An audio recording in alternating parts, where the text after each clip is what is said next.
Hello YouTube and hello Deluge people.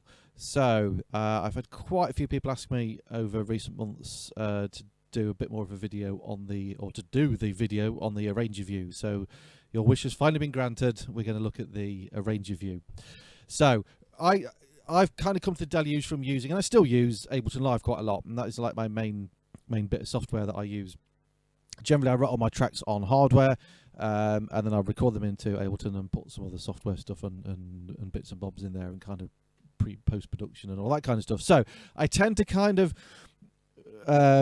compare a lot of what's on here to what you can do in Ableton Live. So I tend to think of like clip view is like if you're in Ableton Live and you click on one of your clips and you get your little box at the bottom, your clip window. That's basically kind of that. Song view for me is like session view, and then we have arranger view, which is like the arrangement window view, whatever you want to call it, in Ableton Live. So basically the arranger view allows you to put all your clips into the sequence and just play as a song rather than having to keep launching clips and so on in the song view. So here we're in song view at the moment, which obviously displays our clips as sort of a row of pads for each bit. I'll go through what all these bits are in a minute. When we go to arranger view, which is once you're in song mode, we just press it again and then it flashes like that. What it then does, it kind of creates it kind of squishes everything down into a single track. So this first one here is my 808 track, which over on this side I've got 3 different instances of that. So it kind of puts all those into one track. So you've got one track basically for each instrument or MIDI channel or CV channel and so on. So just to get in and out of arranger view, you just press in the song button like that, and I'll get you in and out of it. So let's just go through. I've just done a really basic kind of little song. Well, not a song, but just a few clips. So and I've done these. I've got 3 sections. I've got a blue section, a pink section, and a yellow section. So in the blue section, I've got an 808 in the first bit, and then I've just got this dodgy bass I've put in. So that's just going to play like this. Okay, pink section. All I've done is I've duplicated these down, so it's another instance of each instrument. Over on here, I'm bringing the closed hi-hat in on the 808, and then I've just changed the bass slightly. So there's the pink section. So if I go from the blue into the pink, you'll hear the changes. We're going to bring the hi-hat in, and on the bass I've just put this kind of higher note up an octave, and then on the third section we're going to bring the snare drum in. I put a few more notes on the bass and then some strings.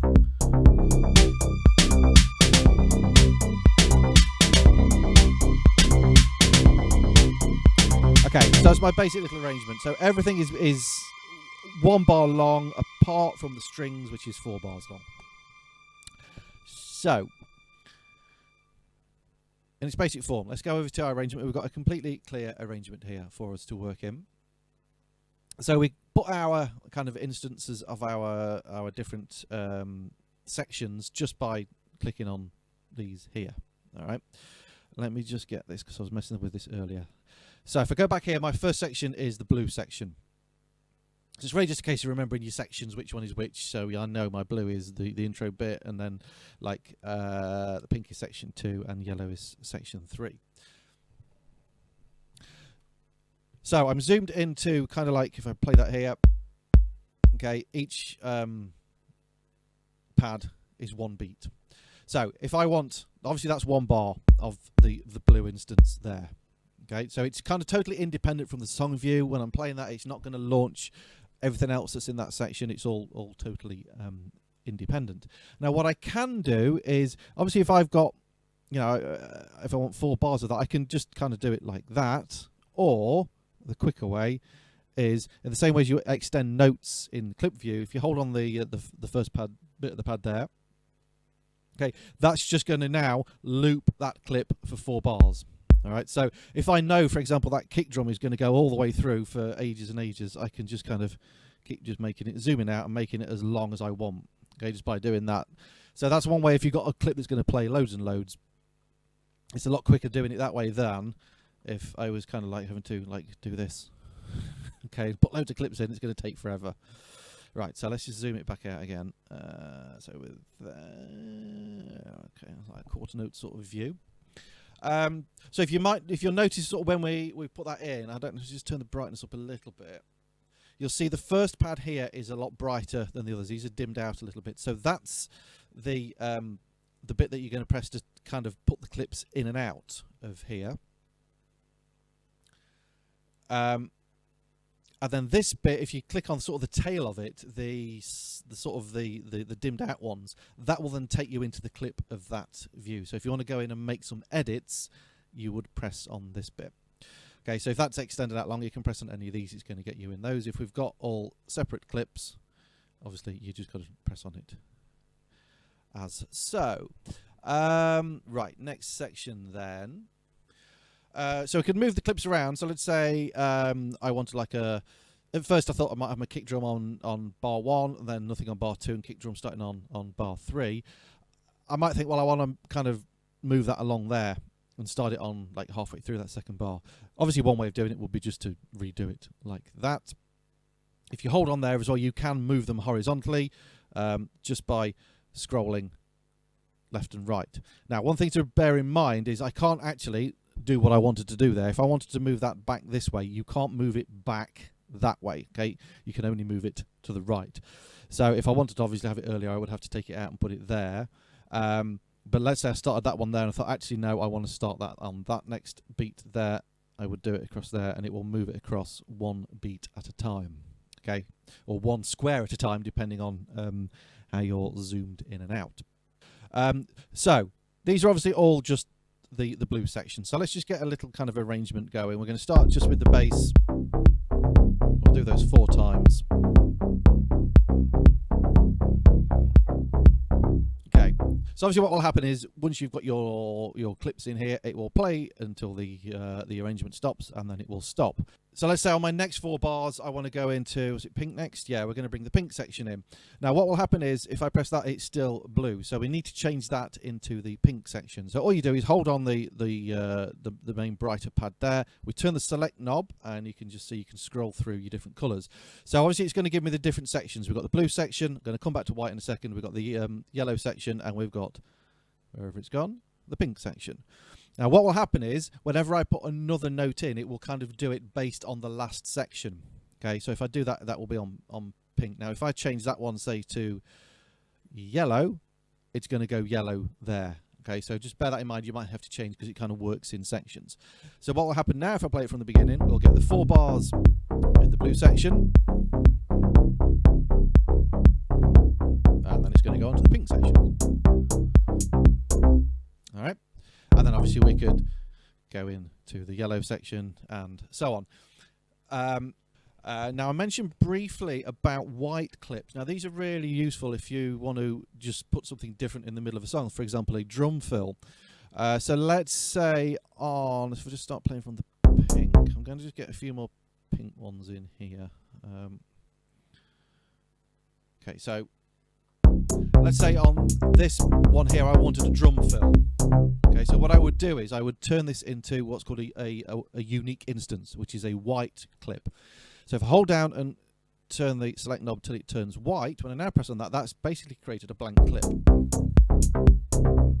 Okay, for that instrument or kit or whatever it is. So if I go into that by pressing on the slightly grayed out button there, that's giving me now a completely blank clip. I can put what I want in. So let's say I want to put a snare drum fill in there. Okay, let's go back to that. Start playing from there. Okay, and then the song will carry on. So if you want to like insert something different, really, really useful. I use that quite a lot for drum fills when I'm using the arranger view. So what you got to kind of bear in mind is that clip won't be in the song view. There is a way of getting into song view, which I will show you actually coming up in the next section. So we can sort of drag clips between song view and arranger view, and between arranger view and song view. So one way to get a clip from song view into arranger view is if we hold down on a pad in song view. So let's say we're going to take this bass here, press onto here, and you can see hopefully under my finger it's kind of there. So I would then arrange that wherever I want it. If you put it and it starts flashing, you can't drop it there because there's already something there. So it will put it on the clip next to it. So let's just go back again. So that's where it was. So I would then kind of join it up and put it there. So that's a good way of, if you think I want to sort of drop that in there, we could do that. Let's try another instance of that.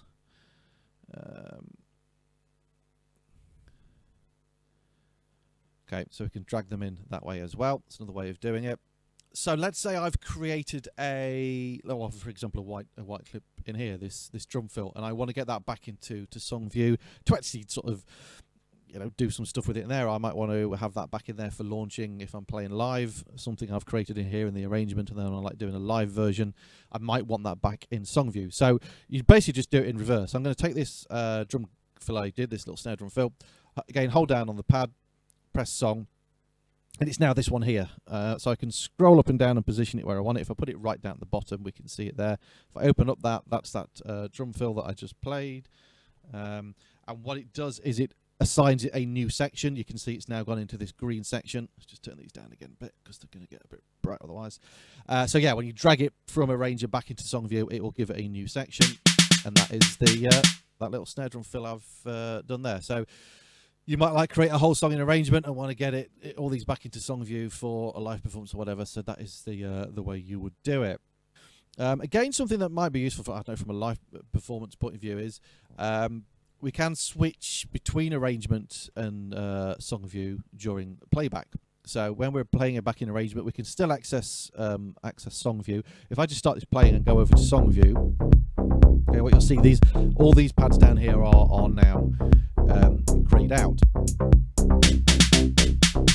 Finish. Okay, so if I tap on any of these, what will happen is it will loop that section until we launch something else. It'll loop it indefinitely. So that might be if you want to play a section of a song and then go into like a loop in the middle bit of it. So let's just kind of demonstrate that. So let's say I just want the pink section to play. Actually, no, sorry, I did that wrong. It will loop on the section that it's playing, I think. Let me just try that again. Let's just get it over to a different section. If I play it from there. Okay, so if you press any of these, it will just loop the one that's playing.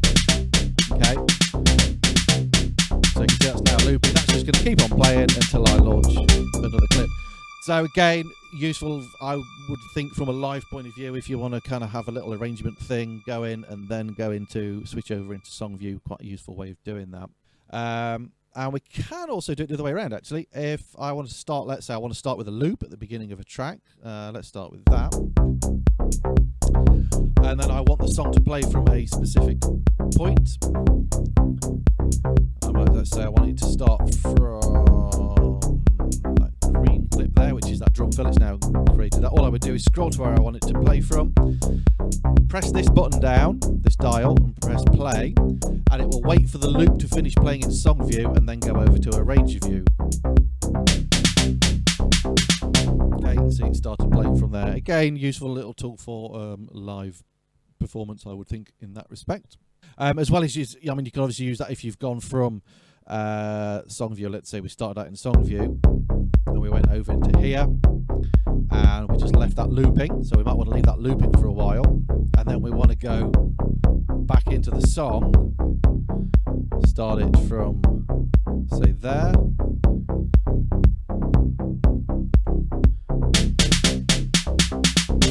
Okay, so lots of possibilities from a live performance point of view I can see from doing that. If you want to kind of like almost remix your songs live, if you've got your stems in here, but you've got the arrangement as well. You want to come out of the arrangement, do something in the middle bit, and then go back into your arrangement and carry on playing the song. Really cool way of doing it. Sort of bit on managing the tracks whilst we're in arranger view. Let's just get that back up to the top. Obviously we can mute stuff. Let's just get some stuff everywhere playing. So yeah, you've got your mute buttons, solo.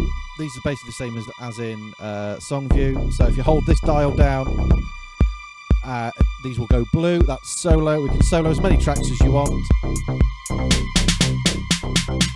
and then just to unsolo them, you just press them again. Again, if you've got quite a lot of tracks in here, it's going to be hard to find, remember which one it is in the order. So it will tell you on here. If you just hold down the audition pad, you can see up here it's telling me it's the 808 kit on that track. That track's the bass, and then that one is the strings, and it will sort of play its root note. So if it's a kit, it will play one of the drum sounds, obviously the root note on the others.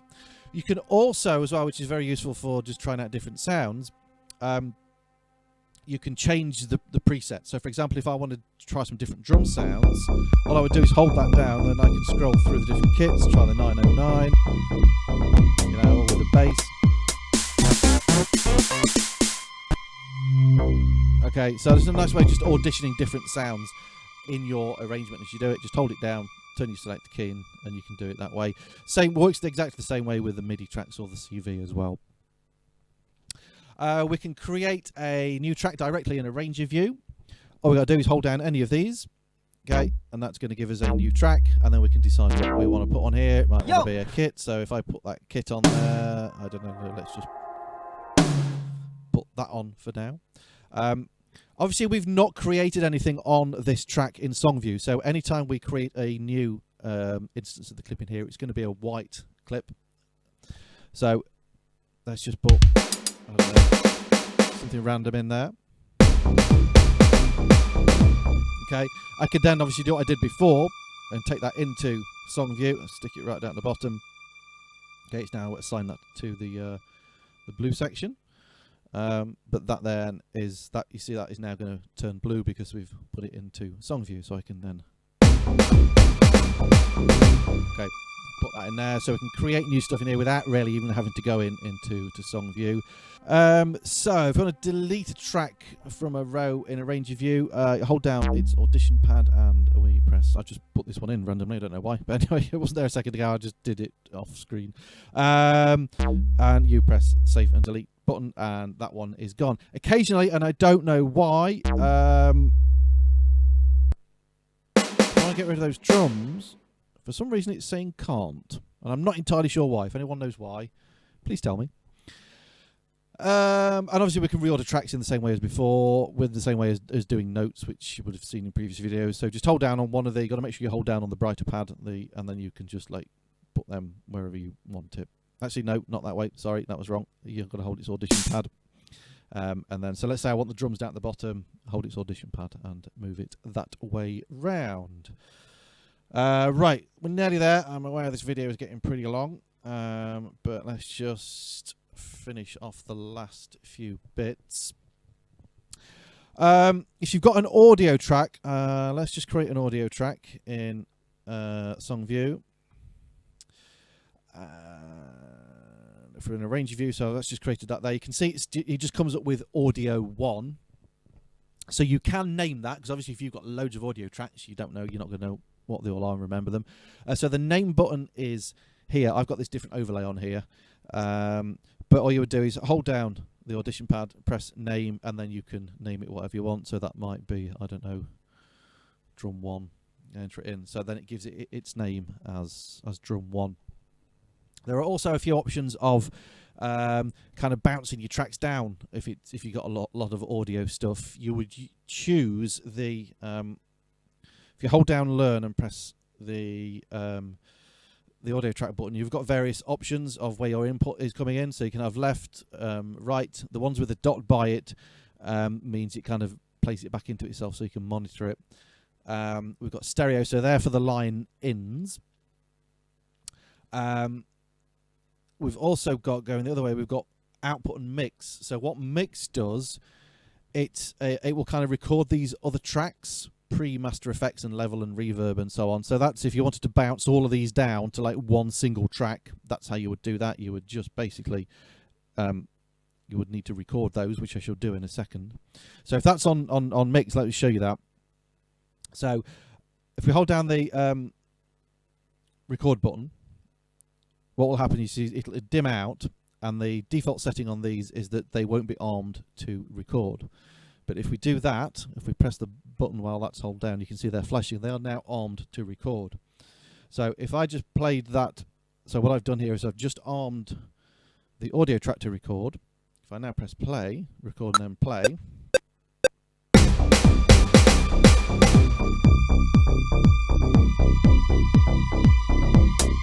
Okay, and just mute all of these. What will have happened is all of those 4 will now be recorded onto this single track here. Okay, which is then recorded that as an audio track. So if you want to kind of convert everything into an audio clip, very, very useful way of doing that. What else have we got? If we want to clear everything, if we just want to start completely from scratch, we're just going to hold down the left and right knob here and press the back undo button. It will say clear and the whole lot is gone. And then the last thing is really just if you want to record your arrangement from Song View, and this is very useful if you want to record lots of automation to kind of go over a whole track. You kind of record your performance really is one way of doing it, which would obviously work, you know, if you're playing live and you want to capture your recording as capture your performance into recording, you can do it that way and stick it all into a Arranger view and then get the audio out. So what will happen is when you press, well, to kind of record into arrangement view from Song View, let me remember which way we do this. You press record and song. Hang on, let me remember what I'm doing. That's it, yes. You press record and song. That will blink fast and it will start playing. So if you've not got any clips activated, nothing will happen. Obviously, if we then say press that section.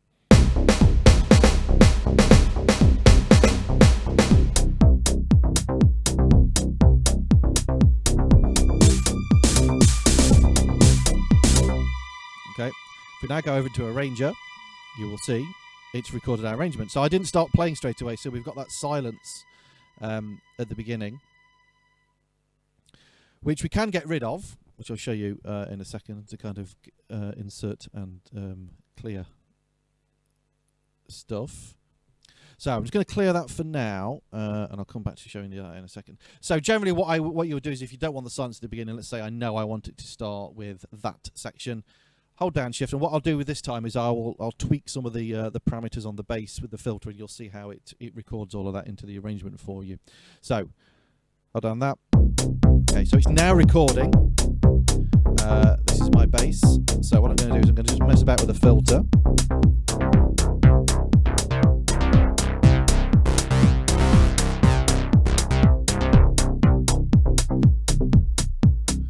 Okay. So when I go back over into here, what you'll notice now, the bass it's recorded a unique instance of it. It's given me this white one. So if I play that back, you'll hear all the automation I've just recorded.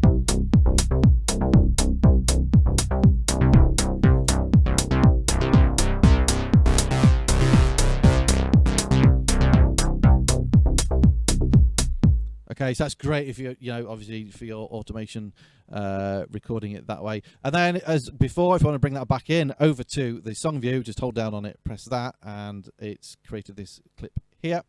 And you'll see that is now a 9-bar clip, and it will have all the automation recorded into it as well. So if we just play that one, which one was it? That one. You should be able to see the automation start to change. I'm playing the wrong one. It's that one, I think. Yeah, that one. Sorry. No, it's not. Which one did I do it on? Oh, bloody hell. I've stuffed it all up. Is it that one? That's the one. Right, that's the one. Which we're not now playing. That one. Christ.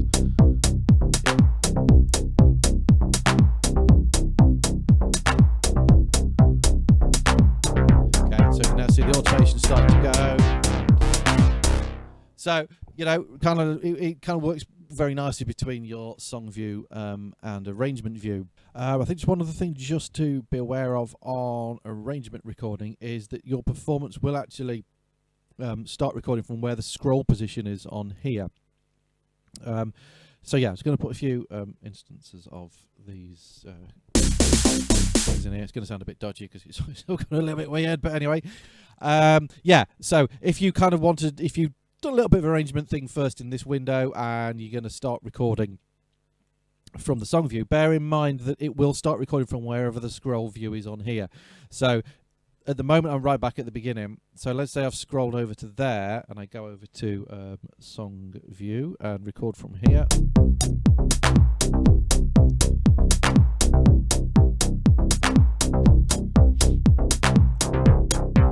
Okay, and so on. What's going to happen is if I scroll back, you can see it's kind of gone over that bit that we've just done. So it will basically record over it, which is pretty obvious, but just bear in mind where your scroll position is. It will start recording from there. Obviously, you can get rid of that by doing the back button. It'll take you back to where it was before. A couple of other bits just to try and finish off.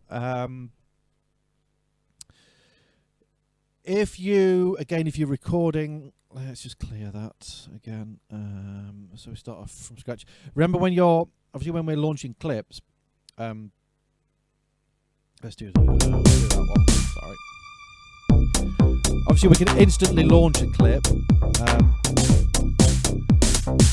Okay, with the shift. If you do it like that, what will happen is when if you kind of launch it halfway through a clip, it will actually record it into the arrangement as though you've done it right from the beginning of the loop, which is useful kind of if you forget to launch something quite in time or you're a bit late on your timing. One other thing I've not looked at was sort of inserting and deleting time, for want of a better description. So let's do what I did previously when so if we go into like record from song view into arranger view, and we don't have anything launched to start with. Okay, so it's recording now, nothing's playing. This is just all sort of silence, and then I launch. Okay, if I go into arranger, we've got this big bit of silence at the beginning here. Now, obviously, I could just scroll across and start playing from there. But obviously, if I export this and resample it, I'm going to have this silence at the beginning. So if I hold shift and turn this dial, I can move everything, and this is basically just kind of going to delete this first bit here. Okay, so if I get from there, it's going to sort of get rid of that silence. Now the other way around is you may have started it there and think, oh no, I need something different on the first bit. I want to insert some bars of silence. Just do it the other way around, and we'll turn it. So for getting rid of stuff, I was turning it to the left. If we do it the other way and turn it to the right, it will create some silence for us in that position. Bear in mind that if you do kind of go off screen like that, these notes will sort of fall off and they will be gone. Obviously, you've got your back button to get it back. If I just do it this way around, just so you can kind of see what happens. So if I start doing that, obviously it's going to delete this time here. So let's say I want it to actually start from that clip there. I would just scroll to there, and if I go back that way, you can see it's kind of gone. So it sort of deletes it that way. Again, don't forget, you've got your back button as your best friend in case you stuff it up, which I invariably do. Yeah, so in terms of kind of deleting and inserting time, you're not just restricted to doing it at the beginning of the song. We can do it anywhere. So let's say we've got this section here, and before this pink section comes in, I want to put a few bars in or whatever. So it's down to get your scroll position to where you want the bit to be inserted. If you then hold down shift, turn your dial to the right, it will move all these along starting from that clip. Okay, so 2, 3, 4. Let's say I want to add 4, basically a bar in, depending on your zoom level. Okay, you can see it's now moved that along. It's created that bit of silence there. If I play it from there, you'll hear that silence. So great if you want to insert stuff in. A very, very simple way of doing it. Okay, so in terms of deleting time, it's the same sort of principle. It's really getting... What you got to remember is when you get to this last row, if you hold shift and turn your dial that way, whatever's on here will kind of fall off the edge of it'll fall off the deluge and go down here somewhere. So if I wanted to get rid of all of that silence I just put in, I would hold shift, turn it that way until the pink one is there, and then you can see it's got rid of that gap. So if I put something back in, if I did it from there, you'll see it will get rid of those last two, that yellow one as well. So let's say I wanted to just, I don't know, leave like 2 spaces there. I would just go from there. Oh, I'll do it from that one. Get it to the last bit you want to delete, move it across. Okay, and you can see it will delete it there. So it's just really a case of thinking the last thing you do, if you turn it that way, that's going to fall out the deluge and go over on here onto the desk. Sorry. Yeah, a bit weird. But anyway, let's get rid of those two. Look, you can see it's gone. If I want to get rid of those two bits of silence, line it up, bang, and it's gone. Okay, so you can delete and insert time any way you want within there just by getting your playhead in the correct place. And I think that's kind of pretty much it. I think that's covered everything on the arranger mode. It is a bit of a steep learning curve. This is one of those videos where you might need to watch it through a few times and just keep doing it, just keep experimenting. But it's the same as with anything. I used to be like that when I first looked at Ableton Live. That confused the hell out of me. And you use it loads, you learn how to do it, and that's the only way of doing it, really. You've got to put a bit of the time in and learn all that stuff. So, thanks for watching. If I can think of anything else exciting to do on the arranger mode, I will do that in a separate video, because I'm aware that this one is pretty long now. So usual thing is, please like, subscribe to this channel. If you want to get some load of extra free stuff, such as Deluge projects and patches for other synths and books on synthesis and all sorts, then please consider subscribing to my Patreon account. There is a link in the description to this video. It'll probably pop up, as it's probably already popped up somewhere around here as an information card, and there's also a link in the header on my website. Not my website. Start again. There's also a link in the header on the my YouTube channel, and there's two different tiers. You got $1 a month or $3.50 a month. Very, very cheap, and you can get loads of free Rezzonator goodies. So thanks for watching, and I will see you in whatever I do next. Cheers.